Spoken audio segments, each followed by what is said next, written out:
As palavras têm poder. Provavelmente você já conhece essa expressão. Mas o que significa palavras têm poder? Será que isso significa que as palavras têm um poder mágico embutido nelas? O poder de fazer as coisas acontecerem do nada, só porque você usa certas palavras? Ou será que isso é uma grande bobagem? Na verdade, nem uma coisa, nem outra. As palavras têm poder, sim, mas de acordo com o poder que você dá a elas. Por exemplo, pense em um palavrão. Palavrão, aquela palavra feia. Uma palavra é apenas uma palavra. Nada mais que uma palavra.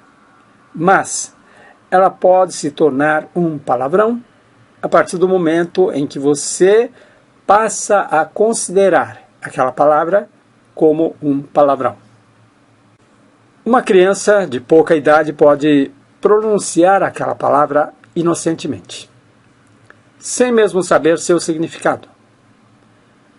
E pode até achar engraçado, sem grandes consequências. Afinal de contas, ela é uma criança.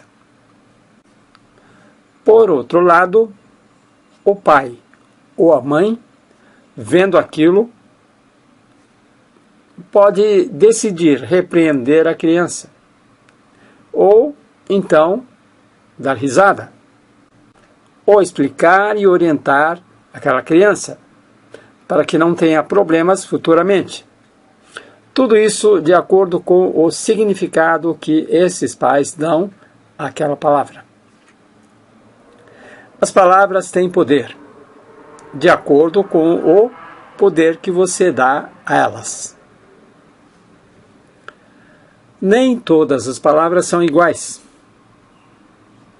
Não sei se você se lembra, mas na aula de gramática, nós aprendemos que existem palavras classificadas como substantivos, verbos, adjetivos, advérbios, conectivos e assim por diante. Você se lembra? Às vezes, as palavras têm poder porque você atribuiu certas funções a elas. E uma delas é a palavra deveria. Nos dias atuais, muitas pessoas com baixa autoestima ou com pouca autoconfiança sofrem devido ao uso inadequado da palavra deveria. Deveria é um verbo usado de uma forma muito complicada. A gramática nos diz que deveria é um verbo que está sendo conjugado num tempo denominado como futuro do pretérito.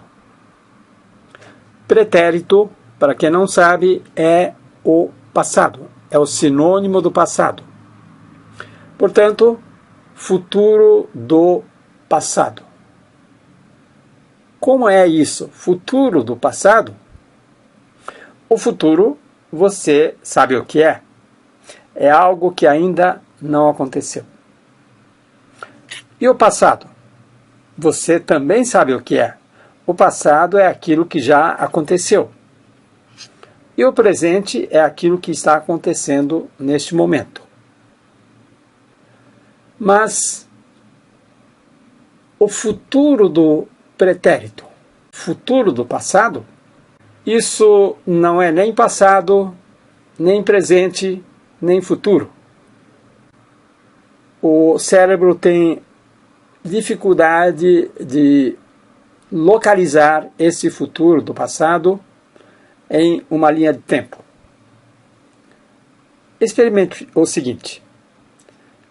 Pegue uma folha de papel, uma caneta e faça um desenho da linha do tempo.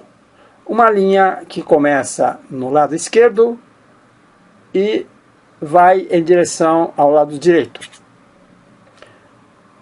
No lado esquerdo você coloca o passado, no meio o presente e no lado direito o futuro. Aí você tem uma linha do tempo. A pergunta é, onde é que você vai colocar o deveria? Qual é a localização do deveria? Onde é que você coloca algo que não foi feito, algo que não está sendo feito, nem vai ser feito, mas que era para ser feito? Consegue perceber a confusão? O fato é que muita gente sofre dizendo coisas do tipo: eu deveria ter feito aquilo, ou não deveria ter feito aquilo. Quando a pessoa diz esse tipo de coisa, ela muitas vezes se sente culpada ou envergonhada, só porque disse deveria. Ou então a pessoa diz: você deveria ter feito isso. Ele não deveria ter feito aquilo. E nesse caso, a culpa é transferida para outros. É uma frase de acusação. Toda vez que alguém faz isso, esse alguém pode não estar percebendo, mas ele está se colocando no papel de vítima. E a vítima, infelizmente, não tem poder. Vítima é alguém que, nesse caso, entregou o poder aos outros. Às vezes, esse outro é a própria pessoa, outro morando dentro dela mesma, que é mais forte que ela. Como ela fez isso? Ela fez isso usando a palavra deveria. As palavras têm poder. Como você tem usado suas palavras? Será que você está usando o seu poder sobre as palavras que usa? Ou você está deixando que elas, as palavras, tenham poder sobre você? Deixe seu comentário aqui embaixo. E até o próximo.